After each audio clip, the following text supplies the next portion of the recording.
بسم اللہ الرحمن الرحیم. بسم اللہ الرحمن الرحیم. الحمدللہ رب العالمین والصلاة والسلام علی رسولہ محمد وآلہ واصحابہ اجمعین. اما بعد. درس نمبر 95. آج کے سبق کا عنوان ہے مقدمہ توضیح حصہ 49. اصول فقہ کا مصداق کتاب اللہ، سنت، اجماع، قیاس. حصہ 1. توضیح تلوی کا مقدمہ چل رہا تھا. مقدمے میں اصول فقہ کی تعریفات سے متعلق مباحث بیان ہو رہے تھے. اس سے پہلے جو مباحث ذکر ہوئے اس کا خلاصہ آپ کے سامنے ذکر کیا جاتا ہے. سب سے پہلے اصل کی تعریف گزر چکی ہے، الاصل ما یبتنی علی غیرہ. اس کے بعد اصل کی دوسری تعریف گزر چکی ہے، المحتاج الیہ. پھر فقہ کی پہلی تعریف گزر چکی معرفت النفس ما لہا و ما علیہا. پھر فقہ کی دوسری تعریف گزر چکی ہے العلم بالاحکام الشرعیۃ العملیہ من ادلتها التفصیلیہ. اس کے بعد فقہ کی تیسری تعریف العلم بالاحکام الشرعیۃ العملیہ التي قد ظہر نزول الوحی بها والتي نقض الاجماع علیہا من ادلتها مع ملکۃ الاستنباط الصحیح منها. یہ بھی گزر چکا. اس کے ضمن میں اور کئی مسائل مصنف نے بیان کر دیے. مثلا حکم کی تعریف بیان کر دی، خطاب اللہ تعالی المتعلق بافعال المکلفین بالاقتضاء والتخیر. اسی طرح شرعیہ کی تعریف گزر چکی ہے، اور شریعہ کی تعریف ذکر کی تھی ما لا یدرک لولا خطاب الشارع. اور پھر اس کے بعد مصنف نے ایک سوال قائم کیا تھا کہ فقہ تو ظنی چیز ہے، اس پر علم کا اطلاق کیسے ہوا. تو پچھلے 2 سبقوں میں ہم نے اس کے جوابات دیے کہ فقہ پر جو ظنی ہے اس پر علم کا اطلاق کیوں ہوتا ہے. اس کے بعد اب جو سبق شروع ہو رہا ہے وہ اصول فقہ کا جو مصداق ہے کتاب اللہ، سنت، اجماع، قیاس، اس کے بارے میں بتا رہے ہیں. یعنی اب تک تو اس کی تعریفات گزر چکی کہ اصول فقہ کس کو کہتے ہیں، اصول کس کو کہتے ہیں، فقہ کس کو کہتے ہیں. لیکن اس کا جو مصداق ہے اصول فقہ کے جو مصداق ہے وہ کتاب اللہ، سنت، اجماع اور قیاس ہے. تو اس کے بارے میں صدر الشریعہ رحمۃ اللہ علیہ بیان فرماتے ہیں. تو سب سے پہلے ہم صدر الشریعہ رحمۃ اللہ کی عبارت دیکھتے ہیں، پھر اس کے بعد تلویح کی عبارت دیکھتے ہیں. فرماتے ہیں اصول الفقہ الکتاب والسنت والاجماع والقیاس وان كان ذا فرعا للثلاثه لما ذكر ان اصول الفقه ما يبتني عليه الفقه أراد أن يبين أن ما يبتني على الفقه أي شيء هو، فقال هو هذه الأربعة. فالثلاثة الأول أصول مطلقة لأن كل واحد منها مثبت للحكم. أما القياس فهو أصل من وجه لأنه أصل بالنسبة إلى الحكم، وفرع من وجه لأنه فرع بالنسبة إلى الثلاثة الأول. فرماتے ہیں کہ اصول فقہ کتاب، سنت، اجماع، قیاس ہے، اگرچہ یہ تینوں کے لیے فرع ہے. یعنی قیاس اگرچہ ان تینوں کے لیے کتاب، سنت، اجماع، قیاس کے لیے ایک کتاب، سنت، اجماع کے لیے فرع ہے. لما ذکر، جب مصنف نے ذکر کیا کہ اصول فقہ اس کو کہتے ہیں جس پر فقہ کی بنیاد ہو، تو اس نے چاہا کہ بیان کرے کہ فقہ پر جس چیز پر فقہ کی بنیاد ہے وہ کون سی چیز ہے. تو فرمایا کہ وہ یہ 4 ہے. پھر ان چاروں میں سے جو پہلے 3 ہیں وہ مطلق اصول ہیں، اس لیے کہ ان میں سے ہر ایک حکم کو ثابت کرنے والا ہے. جہاں تک قیاس ہے وہ من وجہ اصل ہے اور من وجہ فرع ہے. اس اعتبار سے اصل ہے کیونکہ حکم کی نسبت اس کی طرف ہوتی ہے، اور فرع ہے اس اعتبار سے کہ وہ پہلے تینوں پر متفرع ہیں. اس عبارت میں علامہ صدر الشریعہ رحمۃ اللہ علیہ نے ایک تو یہ بات بیان کی کہ جو اصول فقہ اب تک بار بار یہ بات بیان ہو رہی ہے کہ اصول فقہ اس کو کہتے ہیں جس پر فقہ کی بنیاد ہو. تو فقہ کی بنیاد جن چیزوں پر ہے وہ تو بھی سامنے آنے چاہیے، اس لیے مصنف نے وہ بیان کر دی کہ وہ جو چیزیں جس پر فقہ کی بنیاد ہے وہ کتاب اللہ، سنت، اجماع اور قیاس ہے. پہلے تو یہ بات انہوں نے بیان کی. دوسری بات انہوں نے یہ بیان کی کہ اس میں جو قیاس ہے یہ اگرچہ اصل ہے لیکن یہ اصل مطلق نہیں ہے، بلکہ ایک اعتبار سے یہ اصل ہے اور ایک اعتبار سے یہ فرع ہے. پہلے جو 3 دلائل ہے کتاب اللہ، یہ بنیادی طور پر فقہ کے لیے اور مسائل کے لیے اصل ہے اور دلیل ہے. اسی طرح سنت بھی بنیادی طور پر یہ مسئلے کو ثابت کرتا ہے. اس طرح اجماع بھی بنیادی طور پر مسئلے کو ثابت کرتا ہے. قیاس کے بارے میں بار ہم نے بیان کیا کہ قیاس مثبت نہیں ہے بلکہ مظہر ہے. وہ دراصل قیاس میں دراصل دلیل یا کتاب اللہ ہوتی ہے یا سنت یا اجماع ہوتی ہے. کیونکہ قیاس میں ہم کرتے کیا ہیں؟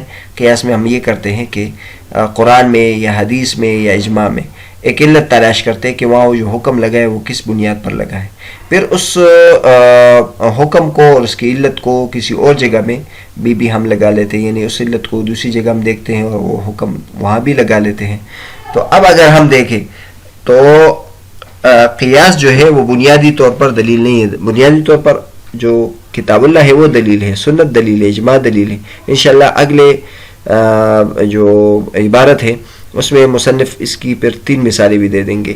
قیاس کی وہ دلیل جس کی علت کتاب اللہ میں ہو، وہ قیاس جس کی جو علت ہے وہ سنت میں ہے، وہ قیاس جس کی جو علت ہے وہ اجماع سے ماخوذ ہو.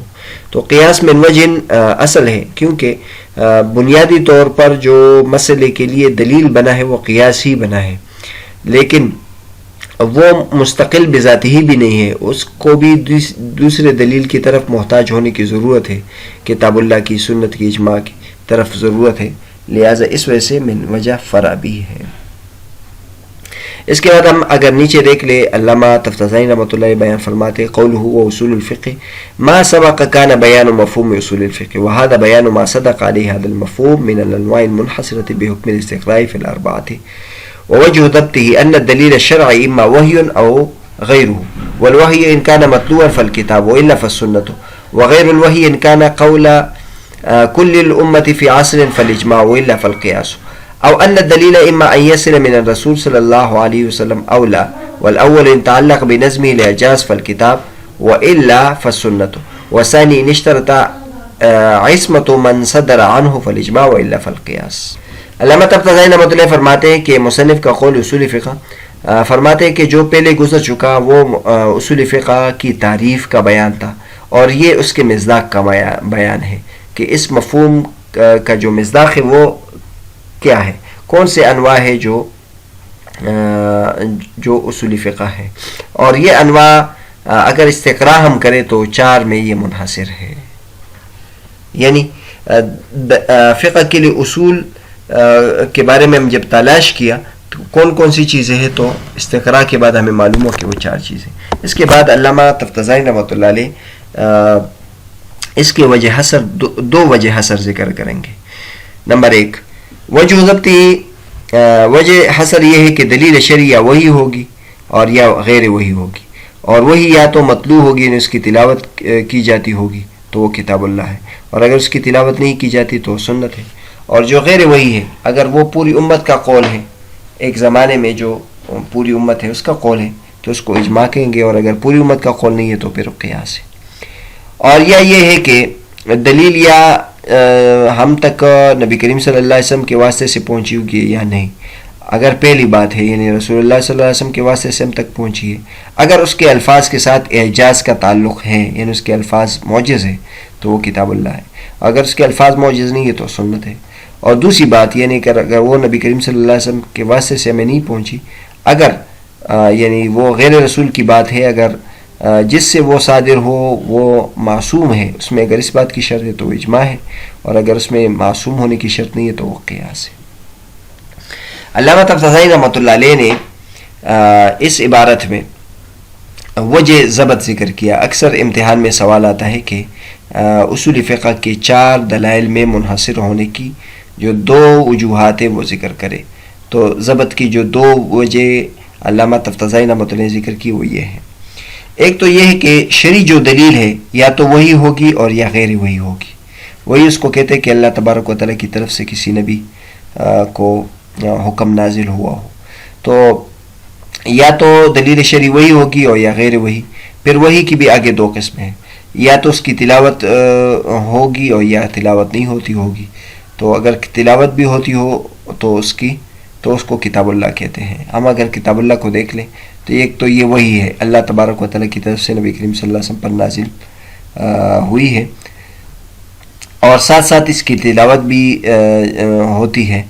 اور دوسری جو ہے وہ سنت ہے، تو سنت کی تلاوت نہیں ہوتی، یعنی نہ قرآن مجید میں اس کو پڑھا جاتا ہے، نہ نماز میں پڑھا جاتا ہے، نہ اور طریقوں سے بھی کتاب اللہ کی طرح اس کو کی تلاوت نہیں ہوتی. تو اس لیے وہ سنت ہے. اور جو غیر وہی ہے یعنی اگر دوسری شق ہو کہ وہ غیر وہی ہو تو پھر آگے اس کی 2 قسمیں، یا تو وہ تمام امت کا قول ہوگا ایک زمانے میں، تو اجماع اس کو کہتے ہیں کہ ایک زمانے میں جو امت ہے اس پر اتفاق ہو. یہاں امت کا لفظ استعمال کیا لیکن یہاں علماء مراد ہے، اس لیے کہ جو جس فن کے ماہر نہ ہوں تو ان کا اجماع میں کوئی یعنی اعتبار نہیں ہوتا ہے، اور جو عوام ہوتے ہیں وہ اپنے علماء کرام کے تابع ہوتے ہیں. اس لیے یہ کہنا بھی ٹھیک ہے کہ امت کا اجماع ہے، کیونکہ جب علماء کرام کس چیز پر اتفاق کرتے ہیں تو عوام بھی اس کے ضمن میں آ جاتے ہیں، کیونکہ عوام کا اختلاف یا ان کا کہ قول کا کوئی اعتبار نہیں ہوتا ہے، اس لیے اس کو بھی ساتھ ذکر کر دیا جاتا ہے کہ ان کا بھی اتفاق ہے. تو اگر وہی نہ ہو اور تمام امت کا قول ہے تو یہ پھر اجماع ہے، اور اگر وہی نہ ہو اور تمام امت کا قول نہ ہو بلکہ انفرادی رائے ہو تو اس کو قیاس کہتے ہیں. ایک وجہ حسر یہ ہے. دوسرا وجہ حسر یہ ہے کہ دلیل یا تو ہم تک نبی کریم صلی اللہ علیہ وسلم کے واسطے سے پہنچی ہوگی یا نبی کریم صلی اللہ علیہ وسلم کے واسطے سے نہیں پہنچی ہوگی. اگر وہ نبی کریم صلی اللہ علیہ وسلم کے واسطے سے ہم تک پہنچی ہے تو آگے پھر اس کے الفاظ میں ہم دیکھیں گے کہ اگر ان کے الفاظ کے ساتھ اعجاز کا تعلق ہو، یعنی اس کے جو الفاظ ہیں وہ معجز بھی ہو اور لوگوں کو اس کی تحدی کی گئی ہو کہ اس کے مقابلے میں کلام لایا جائے، اور تو وہ کتاب اللہ ہے. تو کتاب اللہ کی وہ خصوصیت ہے کہ اس کے جو الفاظ ہیں وہ معجز بھی ہے اور وہ اللہ تبارک و تعالیٰ کا کلام بھی ہے. اور اگر دوسری بات ہے کہ وہ وہی تو ہے لیکن نبی کریم صلی اللہ علیہ وسلم کے الفاظ ہیں تو اس سے معلوم ہوا کہ جو نبی کریم صلی اللہ علیہ وسلم کی حدیث ہے وہ بھی دراصل اللہ تبارک و تعالیٰ کا کلام ہوتا ہے اور اللہ تبارک و تعالیٰ کی باتیں ہوتی ہیں. اور قرآن مجید میں بھی اس کی کئی دلیلیں موجود ہے کہ وَمَا يَنْطِقُ عَنِ الْهَوَىٰ إِنْ هُوَ إِلَّا وَحْيٌ يُوحَىٰ، کہ جو باتیں نبی کریم صلی اللہ علیہ وسلم فرماتے ہیں وہ بھی وہی ہیں. تو اگر وہ وہی ہو لیکن اس کے جو الفاظ ہیں وہ نبی کریم صلی اللہ علیہ وسلم کے ہوں تو وہ سنت ہے. یہ دو قسمیں ہوگی. اور اگر وہ جو دلیل ہے ہم تک نبی کریم صلی اللہ علیہ وسلم کے واسطے کے بغیر پہنچی ہے تو جن لوگوں سے پہنچی ہے اگر وہ معصوم عن الخطا ہے تو اس کو اجماع کہیں گے، اور اگر وہ معصوم عن الخطا نہیں ہے، ایک دو فرد ہیں، تو اس کو قیاس کہیں گے. اس سے معلوم ہوا کہ جو اجماع ہے یہ بہت قوی دلیل ہے، اس لیے کہ امت کا اتفاق غلطی پر محال ہے، کیونکہ حضور صلی اللہ علیہ وسلم فرمائے لا تجتمع امتی علی الضلال، میری امت غلطی پر اکٹھے نہیں ہو سکتی. مطلب شریعت محمدی میں اللہ تبارک و تعالیٰ کی طرف سے ایسی ترتیب چلی ہے کہ یہاں اگر کوئی غلط بات ہوگی تو ضرور کوئی فرد اس کا چھپائے گا نہیں بلکہ اس کو بیان کرے گا کہ یہ غلط بات ہے. اس وجہ سے ہم تاریخ اسلامی اگر دیکھ لیں تو تاریخ اسلامی میں جو اہل علم ہیں انہوں نے دوسروں سے اختلاف کیا ہے اور ببانگ دہل کیا ہے، یعنی انہوں نے پورے یعنی اہتمام کے ساتھ اختلاف ریکارڈ کیا ہے، اور یہ امت مسلمہ کی خصوصیت ہے. ہم اگر دیکھ لیں ایک امام صاحب ہوتا ہے وہ قرآن مجید پڑھتا ہے اور ماشاءاللہ ان سے کوئی غلطی بھی نہیں آتی، لیکن اگر کئی چھوٹی سی جگہ میں بھی غلطی آ جائے تو ایک کونے سے ایک حافظ صاحب اس کی تلاوت کو درست کریں گے اور اس کو درست قرار دیں گے. یعنی خاموشی نہیں ہوتی کہ ایک فریق کسی بات پر غلطی پر ہو تو دوسرے فریق اس پر خاموش ہو جائے، یہ اس امت میں نہیں ہے. اس سے پہلے جو امت ہے اس میں پوری امت غلطی پر متفق ہو گئی ہے، یعنی کچھ لوگوں نے کتاب میں تحریف کر دی اور باقی لوگوں نے اس پر اعتماد کر دیا. تورات میں، انجیل میں، اس کتابوں میں اس قسم کی یعنی کتمان بھی ہو گیا اور تحریف بھی ہو گئی. لیکن امت مسلمہ کی خصوصیت ہے کہ ان کی کتاب میں، ان کی دین میں اگر کسی جگہ کوئی اختلاف کی گنجائش ہے تو علماء نے اختلاف کیا ہے اور چھپایا نہیں ہے اس کو. اور ہم قرآن مجید کو بھی دیکھ لیں تو قرآن مجید کو بھی علماء کرام ایک ایک زبر زیر پیش اس کو دیکھتے ہیں. آپ قرآن مجید کے آخر میں ایک سرٹیفکیٹ دیکھیں گے تو علماء کرام دیکھتے ہیں کہ میں نے اس قرآن کو اول سے آخر تک پڑھا، اس میں ایک زبر زیر پیش کی غلطی بھی نہیں ہے. تو لہٰذا یہ سب باتیں اس کی دلیل ہے کہ امت مسلمہ میں سے بالاتفاقی طور پر غلطی نہیں ہو سکتی. حضور صلی اللہ علیہ وسلم فرمائے لا تجتمع امتی علی الضلال. اور اس میں حکمت یہ ہے کہ اللہ تبارک و تعالیٰ نے چونکہ نبی کریم صلی اللہ علیہ وسلم کو خاتم النبیین بنایا تھا، آپ صلی اللہ علیہ وسلم کے بعد کوئی نبی کسی نبی نے آنا نہیں تھا، اور انبیاء کرام کو بنیادی طور پر تو شریعت کے بیان کرنے کا جو حق ہوتا تھا وہ انبیاء کرام کو ہوتا تھا، کیونکہ ان کو وہی آتی تھی، اللہ تبارک و تعالیٰ ان سے ہم کلام ہوتے تھے، ان کی بات میں غلطی کا احتمال نہیں ہوتا تھا. لیکن جب نبی کے بعد اللہ تبارک و تعالیٰ نے قیامت تک کے بہت سارے لوگوں کو پیدا کرنا ہے، ان تک دین پہنچانا ہے، تو اللہ تبارک و تعالیٰ نے امت محمدیہ کو اس کا نائب بنایا، انبیاء کرام کا نائب بنایا.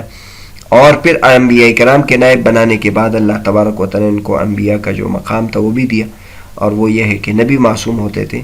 امت محمدیہ کا ہر فرد معصوم تو نہیں ہے، لیکن پورا امت محمدیہ معصوم ہے. ایسا نہیں ہو سکتا ہے کہ پوری امت محمدیہ کسی غلطی پر اتفاق کرے.